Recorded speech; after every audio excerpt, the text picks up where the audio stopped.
So this video is going to be mainly me talking as a voiceover, explaining how I've taught my assistant's dog how to heel.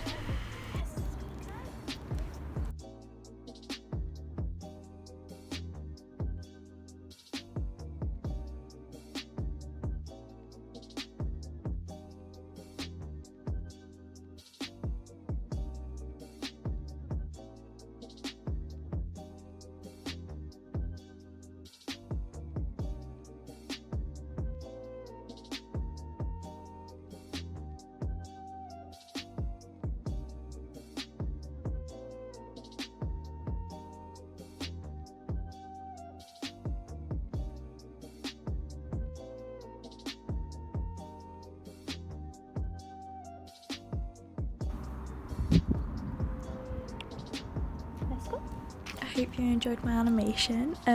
This is me just showing you in video format what it actually looks like. Yes, good girl, nice. For the U-shape to come off your dog's back. As soon as it does this, I'm just turning around and walking in the opposite direction and encouraging my dog to follow. Let's go.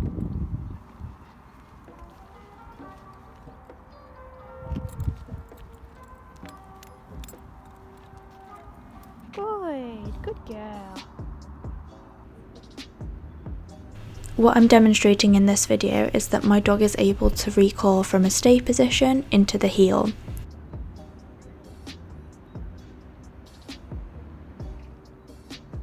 So she knows how to get to that heel position from all different types of angles.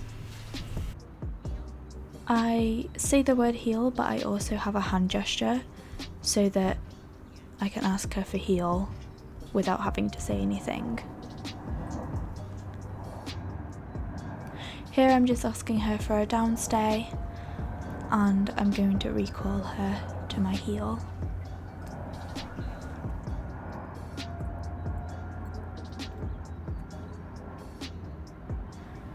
And here I'm just demonstrating how your dog may follow you around on a loose leash. This is not heeling, but it's a good skill to have when you're just taking a casual walk. She was pretty tired in this video as well, so you can see she's lagging behind a little bit.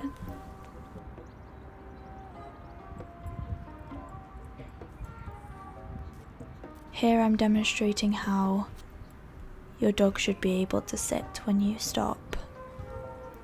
This shows kind of like a level of focus just by itself. So I'm going to turn and ask Summer to wait and then follow me from behind into a heel position. And then sit when I stop.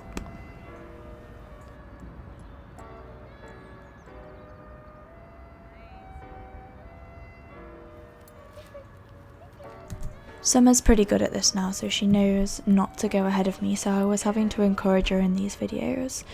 Hence why I'm kind of pointing and telling her to go get a treat that was on the floor.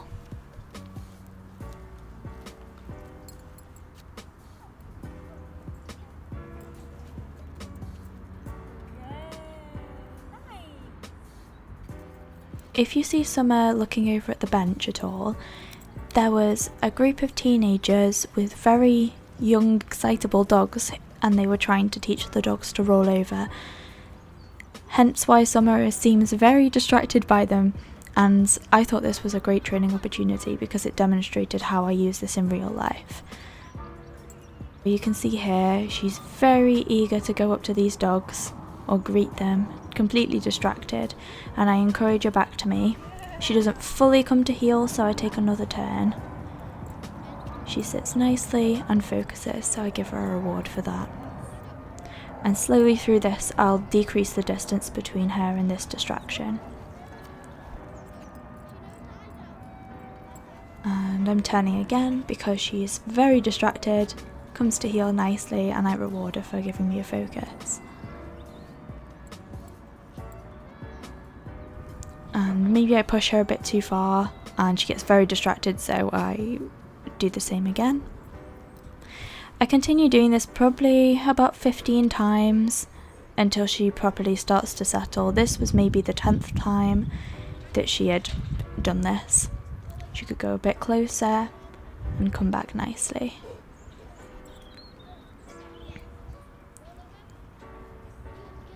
So the key with this kind of training and heel training is that whatever stimulus that they're going to be distracted by or excited by, you have to do pretty intense desensitization to it. Otherwise, no matter how much you practice at home with a nice heel, you're going to get a situation which just completely surprises you.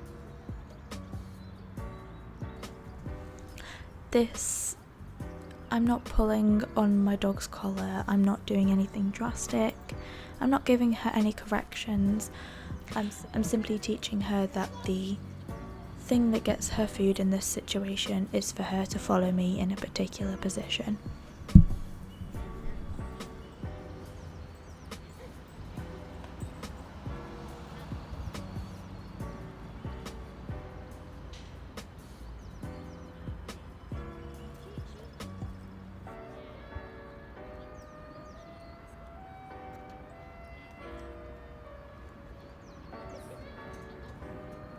It takes quite a lot of patience to do this kind of stuff, and you've got to be in the right mindset, and if you start getting frustrated at your dog, you just take a breather, come back to the situation, make a note of what the distraction was so that you can actively set some time aside to go and conquer that distraction. So I decided to take the plunge here and take Summer off lead. I was pretty confident that she wasn't going to run up to these people or their dogs at this point, and my dog is a bit of a strange case and she definitely works better off lead than on lead. She uses it as some sort of security blanket.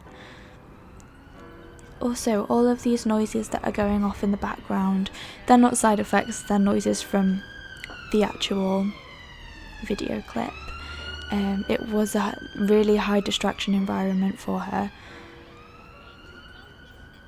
And I feel like once most dogs can heel in their favourite park to play and be off leash in, they can heel pretty much anywhere.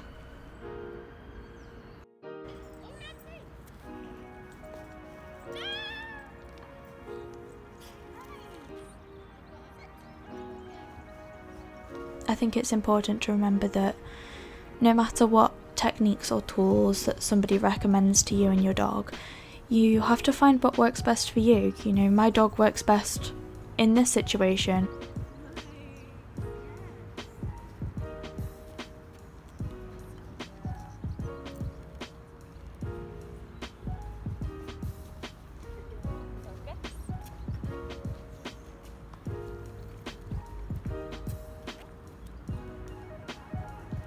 So here I am giving her a heel command because she starts straying a little bit. Clearly highly distracted. But she did really well, I'm proud of her. And she sits and focuses, and that's where we ended the training session.